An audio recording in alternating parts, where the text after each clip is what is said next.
Baik, saya Sigit Nugroho dari Program Studi Statistika Fakultas Matematika Universitas Bengkulu.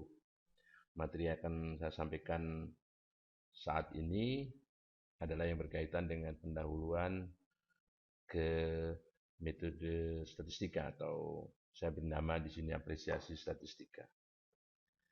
Oke, pertama akan saya sampaikan bahwa statistika itu singkatnya eh, lebih ke ilmu pengetahuan tentang data. Ada beberapa definisi atau terminologi atau orang menyebut bahwa statistika itu merupakan bagian dari matematika yang membahas rumus untuk bagaimana mengumpulkan, menggambarkan, dan menyajikan, kemudian terus menganalisis sampai menginterpretasikan data-data yang pada umumnya sifatnya kuantitatif. Ada juga yang menyebutkan bahwa statistika merupakan cabang dari metode ilmiah yang menggunakan data didapatkan dengan cara menghitung atau mengukur dari bagian populasi. Kemudian statistika sebagai sesuatu yang membahas metode penarikan kesimpulan dari sebuah percobaan atau dari sebuah proses. Bentar lagi, statistika sebagai teknologi metode ilmiah yang membahas rancangan percobaan dan investigasi serta inferensial statistik. Ini dikemukakan oleh Mood. Dan yang kelima atau mungkin yang bahwa statistika itu pada umumnya membahas desain eksperimen atau rancangan percobaan atau survei sampling. Nah, di sini dilihat dari kacamata bagaimana data itu diambil. Kalau rancangan percobaan itu data itu dibuat, di set up, dirancang. Kalau survei sampling, data sudah ada di secara nature sudah ada dan bagaimana kita membahas bagaimana mendapatkan data itu. Ya. Jadi baik rancangan percobaan ataupun survei sampling itu ditujukan untuk mendapatkan informasi tertentu dan kemudian informasi tersebut secara optimal digunakan dalam sebuah inferensi yang berkaitan dengan populasi. Nah, di mana saja statistika ini diterapkan? Wah, dalam berbagai bidang ilmu, dalam berbagai kehidupan. Di pemerintahan perlu statistik, bahkan sampai kita punya badan pusat statistik. Di olahraga sering kita lihat kalau kita menonton di televisi itu dalam sebuah arena kejuaraan akan menampilkan statistik dalam balap mobil misalnya akan statistik berapa kecepatan putaran, berapa kecepatan jarak waktu tempuh tercepat dari satu putaran ya dan seterusnya atau mungkin kalau di sepak bola ada jumlah gol, jumlah main dan sebagainya. Bisnis dan ekonomi banyak di koran-koran kita sering lihat yang berkaitan dengan harga saham atau bursa efek dan sebagainya. Kemudian tidak kalah pentingnya walaupun jarang itu dalam ilmu hukum, dalam psikologi, ya, pendidikan, permainan, dan hampir semua bidang menggunakan statistika. Selagi ada keragaman di situ, selagi ada variasi data, maka statistik diperlukan. Baik. Nah, kadang kita sering mendengar statistik. Mungkin kalau antar teman dalam satu kelas, kita mau kuliah apa statistik. Nah, sebetulnya agak ada perbedaan antara statistik dan statistika. Ya. Tadi sudah dijelaskan bahwa statistika itu ilmu pengetahuan tentang data. Ya. Nah, jadi statistik itu rumus atau formula atau fungsi dari data. ya, statistik itu. Nah, tapi untuk efisiensi pembicaraan sering eh, kalau menyebut mata kuliah apa, bukan statistika tapi statistik. Ya. Asal sama-sama mengerti bahwa yang dimaksud adalah statistika. Ini statistik. Ini statistik yang disebut dengan rata-rata sampel. Kalau X1 ini adalah menyatakan pengamatan ke 1 sampai ke N, kemudian dijumlahkan datanya, ini datanya ya, atau pengamatannya, kemudian bagi N yang disebut dengan X bar atau X rata-rata atau rata-rata sampel. Oke. Cara notasi ringkasnya kita tuliskan begini. Ini membacanya jumlah XI dari 1 sampai N kan, X1, X2 sampai Xn. Kemudian dibagi N, rata-rata sampel ya, atau rata-rata contoh. Ini juga statistik karena fungsi dari data, ini datanya, ini data ya, ini data ya. Jadi statistik adalah rumus atau formula atau lebih singkatnya fungsi dari data. Oke. Dalam tahapan pembelajaran atau metode statistika, kita kenal ada metode statistika yang sifatnya deskriptif. Describe artinya menggambarkan. Dan inference, jadi describe sama inferensia. Atau inferensi, ada yang mengatakan inferensi, boleh. Ya.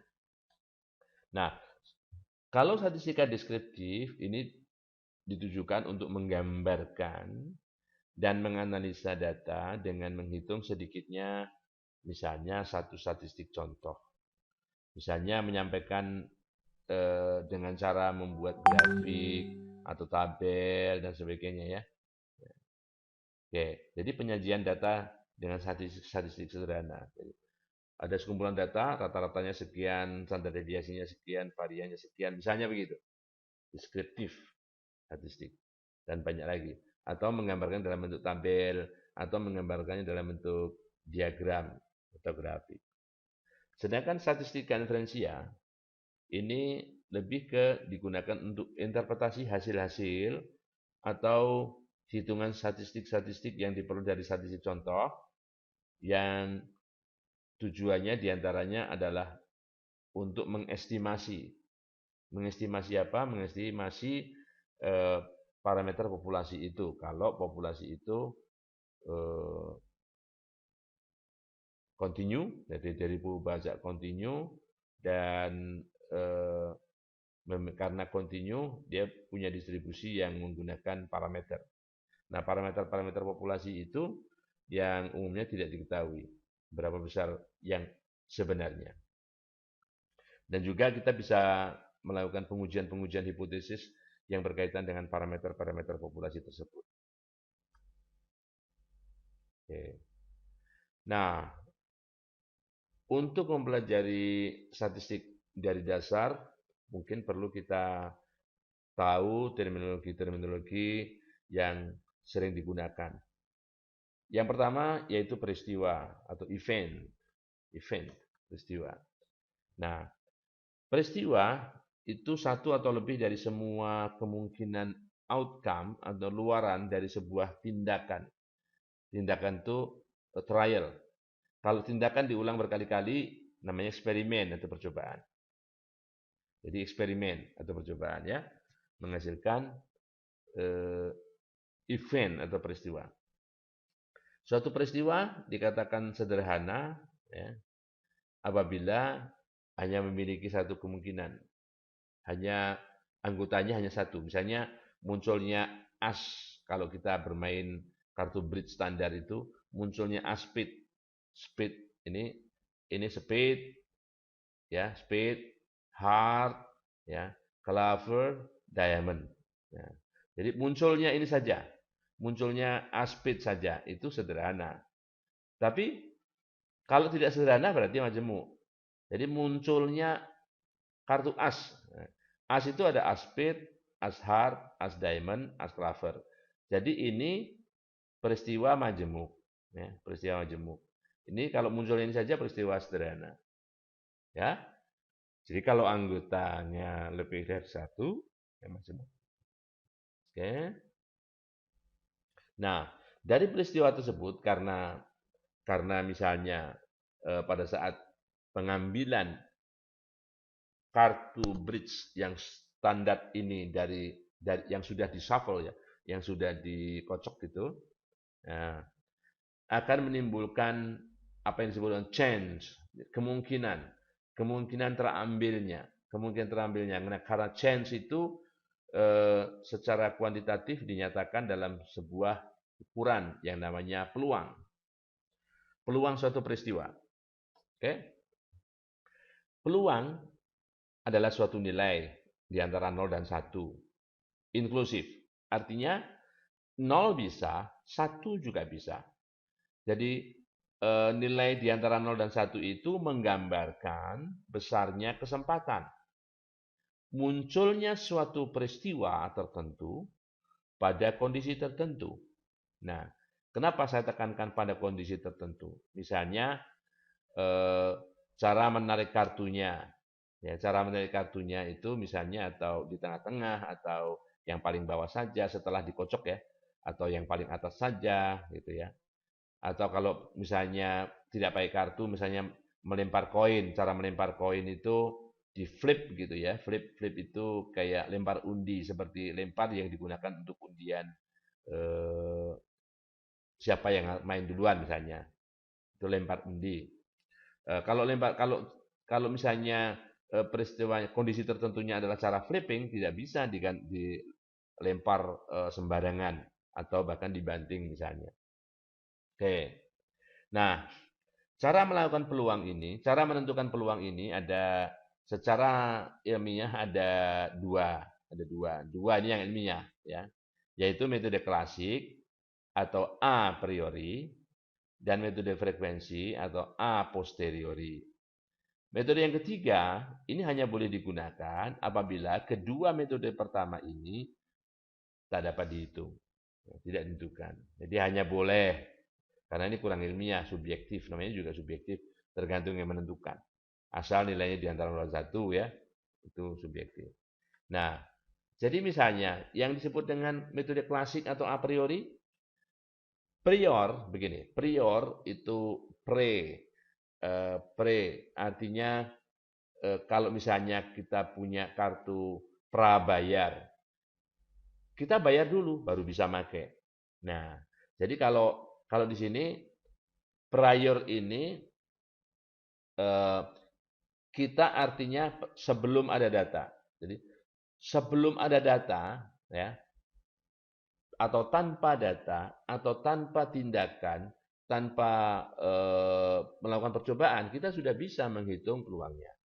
Nah, tentunya dengan informasi yang ada, misalnya jika diketahui bahwa kejadian atau peristiwa A dapat muncul dalam M cara dan total seluruh kemungkinan peristiwa tersebut adalah N, maka peluang sebenarnya peristiwa A terjadi dinotasikan dengan banyaknya cara A terjadi ya, dibagi total semua cara. Jadi M per N. Oke? Jadi sekali lagi bahwa a priori itu bisa ditentukan tanpa harus melakukan percobaan atau menggunakan catatan masa lalu. Misal begini, misal kalau dalam sebuah pelemparan koin yang seimbang, koin yang seimbang loh ya, ada kata-kata seimbang. Kalau koin itu bisa kita gambarkan di satu sisi gambar angka, di sisi yang lain gambar, misalnya Garuda gitu ya. Nah, maka karena ada kata-kata seimbang, peluang munculnya angka dan peluang munculnya gambar tadi, gambar Garuda tadi sama. Ya. Jadi total semua caranya ada dua, ya, gambar, angka. Sedang banyaknya cara A terjadi, berapa peluang munculnya angka? Ya 1/2. Ya kan? Angkanya kan cuma 1 di antara 2. Oke, dalam pelemparan dadu yang seimbang ya, dadu seimbang, dadu 6 muka yang seimbang, artinya peluang kalau dadu itu dilempar begitu, peluang munculnya mata dadu 1, 2, 3, 4, 5, 6 yang menghadap ke atas itu sama. Oke. Nah, karena sama, total semua caranya ada 6. Jadi munculnya mata dadu 1, mata dadu 2, dan 3, 4, 5, 6 ya. Nah, sekarang kalau A adalah peristiwa munculnya mata dadu ganjil, ganjil itu bisa 1, bisa 3, bisa 5. Maka peluang munculnya mata dadu ganjil dari sebuah pelemparan dadu yang seimbang, dadu 6 muka yang seimbang adalah 3/6. Oke? Walaupun tanpa melempar, kan kita sudah bisa membayangkan ya bahwa tidak dilempar pun dadunya 6 muka. 6. Karena apa? Karena dadunya seimbang. Kita menggunakan informasi itu. Dadu seimbang itu masing-masing punya kesempatan yang sama, yaitu 1 di antara 6. Nah, sedangkan untuk frekuensi, kita harus pakai percobaan. Kalau dadunya tidak seimbang. Nah, kalau dadunya tidak seimbang, maka kesempatan munculnya mata 1, 2, 3, 4, 5, 6 itu tidak sama. Oleh karenanya perlu percobaan, ya, perlu percobaan. Jadi misalnya rumusnya hampir mirip, jangan salah ya. Jadi peluang suatu peristiwa A terjadi itu total percobaannya berapa? Misalnya. Jadi karena tidak seimbang kita melakukan percobaan, melempar dadu 100 kali misalnya. Oke, N-nya 100. Nah, kemudian berapa peluang munculnya mata dadu 4? Mata dadu 4. Oke, dari 100 itu ternyata dari 100 pelemparan itu ternyata mata dadu 4-nya itu 20. Jadi 20 per 100, 0,2 atau 1/5. Loh kok nggak 1/6? Ya beda. Ini metode frekuensi, bukan metode a priori ya. Oke, tahu bedanya ya? Oke. Semoga bisa dimengerti. Oke, selanjutnya. Terminologi selanjutnya dalam belajar statistika atau metode statistika adalah populasi. Apa yang disebut dengan populasi itu? Populasi merupakan seluruh objek yang mungkin terpilih atau seluruh ciri yang dipelajari. Ya.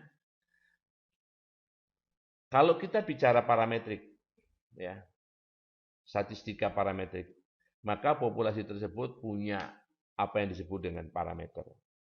Jadi parameter itu sesuatu yang mencirikan populasi. Nah, parameter ya ini dinotasikan dengan huruf-huruf Yunani. Yunani ya. Nah, huruf kita ini huruf Romawi. Indonesia menggunakan huruf Romawi. Ya, A, B, C, D sampai Z itu Romawi. Nah, misalnya, mu, ini bacanya mu. Ini untuk parameter rata-rata. Mu, mean, mungkin dari awal hurufnya mean ya rata-rata.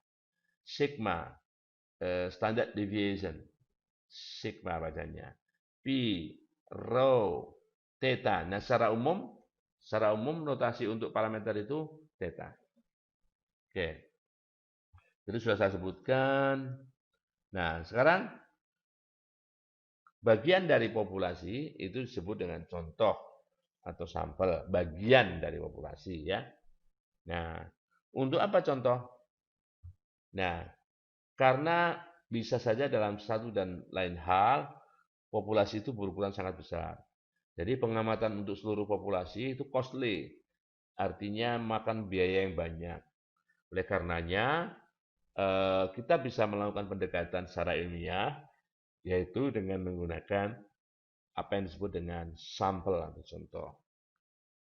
Yang tidak lain, hasil nilai-nilai dari contoh itu digunakan untuk mengestimasi nilai parameter populasi, ya, atau menduga nilai parameter populasi, atau apa menaksir nilai parameter populasi. Ya, saya menggunakan istilah estimasi aja kali ya.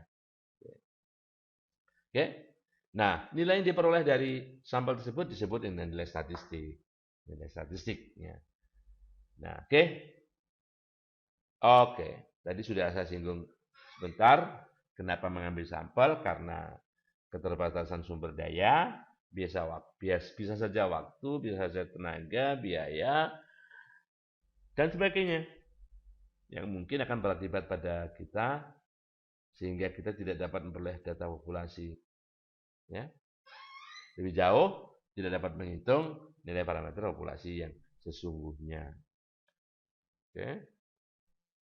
Baik, variabel. Ya. Topo ubah, atau variabel. Bahwa pengubah atau variabel di sini merupakan ciri populasi yang dipelajari dari satuan amatan. Biasanya dilambangkan dengan huruf besar, huruf Romawi besar, huruf kapital. Ya. Nah, berdasarkan pengkategoriannya, variabel itu ada yang sifatnya diskrit, ada yang sifatnya kontinu. Ya.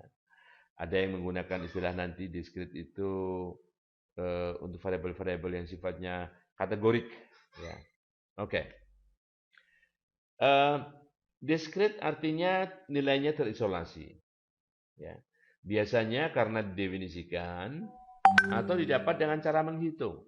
Ya. Data yang variabel-variabel diskrit itu didapat dengan cara menghitung. Ya. Misalnya jumlah anggota keluarga, jumlah ternak yang dimiliki, jumlah saudara kandung, ya, dan sebagainya. Sedangkan variabel itu dikatakan kontinu kalau nilainya diperoleh dengan cara menggunakan alat ukur. Tinggi badan, berat badan, volume, uang yang dibawa dalam dompet, dan sebagainya.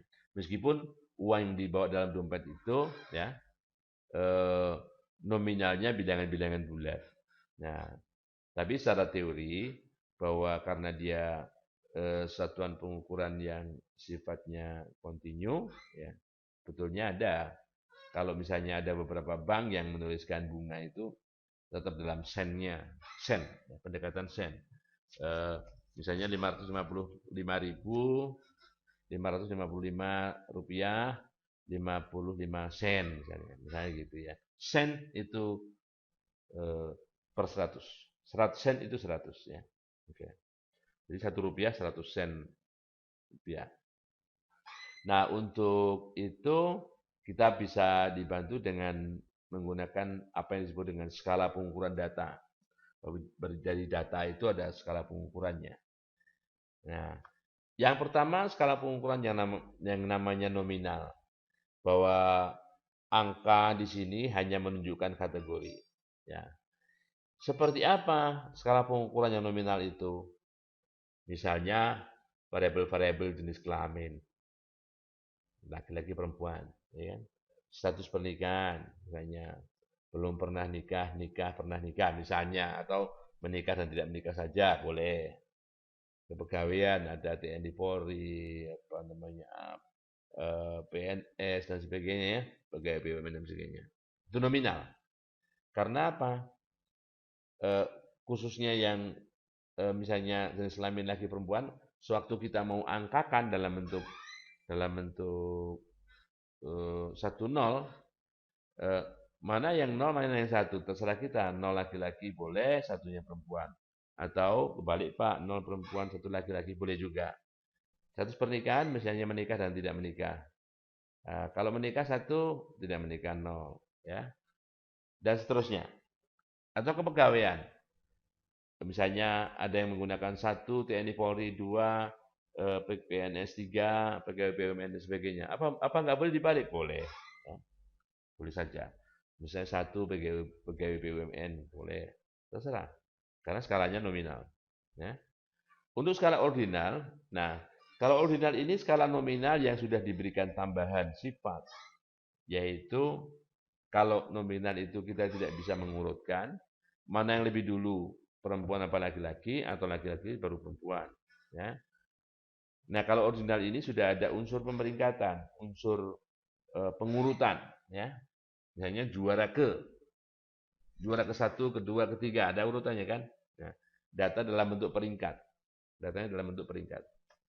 Kemudian, skala yang ketiga itu interval. Nah, skala interval ini variabel yang punya skala pengukuran ordinal ditambahkan sifatnya, yaitu bisa mengukur jarak. Jadi kalau cuma juara 1, juara 2, juara 3, belum tentu jaraknya sama. Coba aja perhatikan dalam sebuah balap motor misalnya. Mereka yang naik podium juara 1 dan juara 2 bisa saja mereka saling berdekatan pada saat masuk finish. Tapi orang ketiga bisa saja 50 meter di belakangnya. Ya. tetap saja dia naik panggung, naik podium sebagai juara 3, ya kan? Yang penting urutannya. Nah, tidak mempermasalahkan apakah jarak dari 1-2 dan 2-3 itu sama atau tidak. Oke? Nah, sedangkan yang interval itu bisa digunakan untuk mengukur jarak. Ya. Skala-skala pengukuran yang menggunakan interval jarak yaitu temperatur, Celcius, Reaumur, Fahrenheit. Kemudian gempa bumi itu punya Richter. Richter itu skala pengukuran juga, skala pengukuran interval. Ya. Nah gitu. Jadi misalnya kalau dua ruang berdekatan nih, yang ruang ini misalnya 16 derajat Celcius, ruang sebelah diatur 24 derajat Celcius. Apakah kita lazim? Apakah kita bisa mengatakan bahwa ruang sebelah yang 24 derajat Celcius itu panasnya 1,5 kali ruang di sini 16 derajat Celcius, karena kan 24 per 16 1,5. Apakah begitu? Ya. Jadi kalau yang seperti itu karena skalanya interval, tidak bisa mengakomodasi bahwa 24 dibagi 16 1,5 itu merupakan angka seberapa hangat ruang sebelah dibanding ruang di sini, maka dia katakan skala pengukuran interval, ya, atau selang. Nah, agar bisa mengakomodasi rasio, ya, sifat-sifat pembagian, maka perlu ditambahkan bahwa kita bisa membandingkan, ya, merasiokan. Kalau istilah operasional matematiknya A dibagi B, gitu. Ya. Nah ini bisa seperti waktu datangnya nasabah, rata-rata tabungan, luas bangunan, total produksi hasil pertanian, semuanya menggunakan itu. Ya. Nah, coba lihat misalnya ada uang kita yang merah itu 100.000, ya. Itu nominalnya 100.000. Yang biru itu 50.000. Nominalnya 50.000. Ya kan? Nominalnya. Kita mau nyebut yang merah dulu baru yang biru, mau yang biru dulu baru yang merah, tidak masalah. Tapi kalau kita mengurutkan dari yang terkecil ke terbesar, pasti biru dulu baru merah. Biru dulu baru merah, ya kan? Nah, itu urutannya. Apalagi ada yang hijau 20.000. Nah, kalau sekadar mengurutkan bisa aja urutannya berdekatan gitu ya, 20, 50, 100 gitu. Nah, tapi kita tidak bisa menggunakan interval.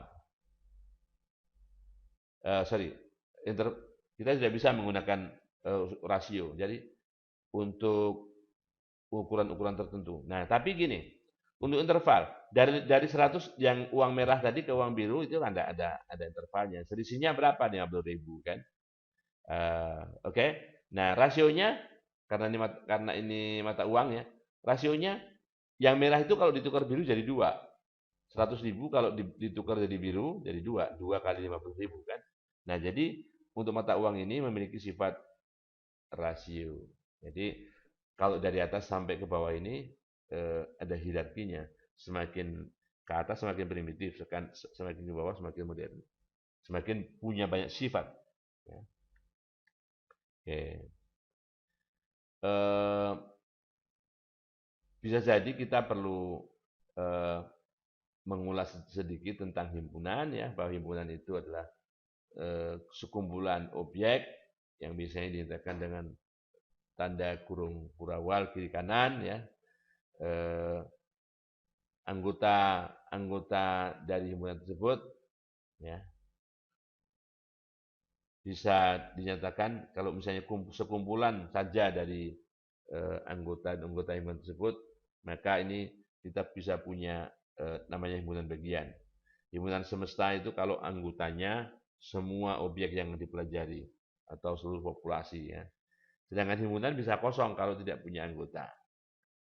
Nah, oke. Ini teladan, ini semesta bicaraannya, semua mobil di Indonesia, himpunannya semua mobil dengan transmisi otomatis, himpunan kosongnya semua mobil dengan bahan bakar air. Kan nggak ada di sini. Himpunan saat ini setidaknya tidak ada mobil dengan bahan bakar air, ya, himpunan kosong. Contoh lain, semesta pembicaraannya jumlah mata dadu standar, ya, jumlah mata dadu standar yang muncul. Himpunannya mata dadu genap 246. Himpunan kosongnya mata dadu lebih dari 7. Lebih dari 7 mah nggak ada. Mata dadu standar 6 itu paling besar nilainya 6. Oke. Oke. Nah, ini biasanya digunakan diagram Venn itu diagram digunakan untuk membantu mempermudah memahami himpunan, ya. Oke. Ada teknologi gabungan, irisan, dan mungkin yang lain komplement gitu ya. Gabungan kalau digabung itu anggota gabungannya itu kalau tidak berasal dari A juga berasal dari B. Berbeda dengan irisan. Irisan ini bahwa anggota ini pasti ada A dan pasti ada di B. Ya. Oke. Komplement itu pelengkap. Ya. Kalau misalnya kita melempar sebuah dadu yang seimbang, munculnya mata yang kita amati, pasti munculnya di antara angka 1, 2, 3, 4, 5, 6. Kalau A adalah peristiwa munculnya mata dadu ganjil, berarti munculnya mata dadu 1, 3, 5. Komplement dari A adalah munculnya mata dadu genap. Atau 2, 4, 6. Oke? Ruang sampel. Ruang sampel didefinisikan sebagai himpunan yang keanggotaannya terdiri dari semua kemungkinan outcome, keluaran, yang dapat terjadi dari suatu tindakan atau percobaan. Nah, ruang sampel atau ruang contoh ini analog dengan semesta bicaraan, ya. Oke. Nah, tindakan, ruang kejadian, contoh. Ini teladannya melempar sebuah dadu standar. Ruang contohnya ini peristiwanya ini. Munculnya mata dadu kurang dari atau sedikitnya 4, 4, 5, 6. Ganjil. Ini kalau memeriksa 10 barang cacat, barang dan cacat banyaknya yang rusak dipelajari ini, ya. 0, 1 sampai 10 S-nya. Ya. Kalau ini tak ada yang rusak, ya, tak ada yang rusak. C yang rusak tak lebih dari 20%. Tak lebih dari 20% berarti 012. Ya. Oke. Ini yang diskret, ini yang kontinu, umur sebuah lampu, ya. Di sini S-nya T lebih besar atau sama dengan 0. Siapa tahu pas sampai rumah kita nyoba lampu yang tadi barusan dibeli di toko, begitu di muka langsung terbakar. Makanya sama dengan 0. Ya, sama dengan 0.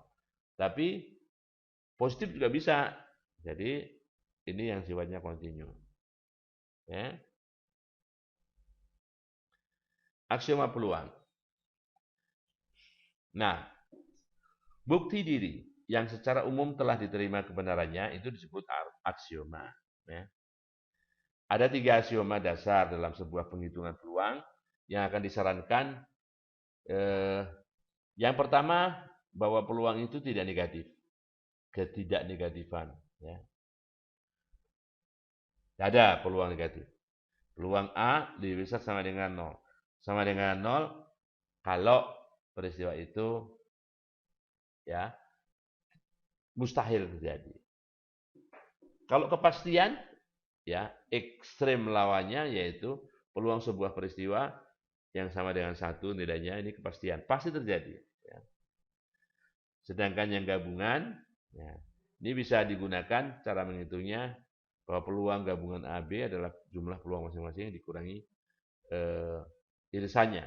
Nah, kalau irisannya sama dengan himpunan kosong, tak ada irisan, maka peluang A dan B sama dengan peluang A tambah peluang B. Jadi aksioma itu ada ketidaknegatifan, kepastian, dan gabungan. Oke? Ada aksioma, ada aturan. Ada beberapa aturan peluang. Yang pertama bahwa peluang suatu peristiwa itu letaknya di antara 0 dan 1 inklusif. Ya. Yang kedua, peluang himpunan kosong itu 0. Yang ketiga, kalau A adalah himpunan bagian dari B, maka peluang A lebih kecil atau sama dengan peluang B. Ya. Kemudian peluang komplement itu sama dengan 1 dikurang peluang A. Ya. Dari peluang A. Peluang komplement 1 dikurang peluang peristiwa tersebut. Sedang peluang gabungan itu jumlah dari peluang masing-masing dikurangi peluang ini saja. Ini aturan peluang. Kalau tadi ketidaknegatifan, ya, kepastian dan gabungan itu aksioma. Jadi tolong dibedakan. Baik. Nah, ini beberapa peluang dari distribusi yang sifatnya diskrit. Ada seragam, Bernoulli, binomial, geometrik, negatif binomial, hipergeometrik, Poisson. Ini yang sering dipakai dalam pembelajaran ya. Nanti detailnya akan kita bahas di belakang. Kita bahas ringkasannya dulu. Jadi bagusnya kita sedikit hafal ini ya. Ini adalah notasi dan parameter yang digunakan untuk masing-masing distribusi.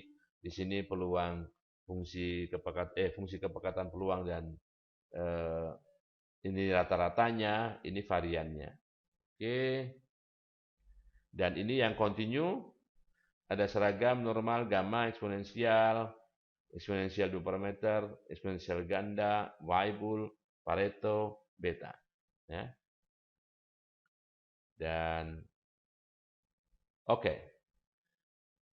Mungkin sampai di sini dulu perjumpaan kita dalam pengantar metode statistika atau di sini yang sering saya sebut dengan apresiasi statistika. Sampai jumpa pada kesempatan lain. Jangan lupa klik like, subscribe, dan bila perlu nyalakan loncengnya agar mendapatkan notifikasi bila ada informasi-informasi baru, video-video baru, pembelajaran tentang statistika dari saya. Sekali lagi saya ucapkan terima kasih, sampai ketemu lain waktu.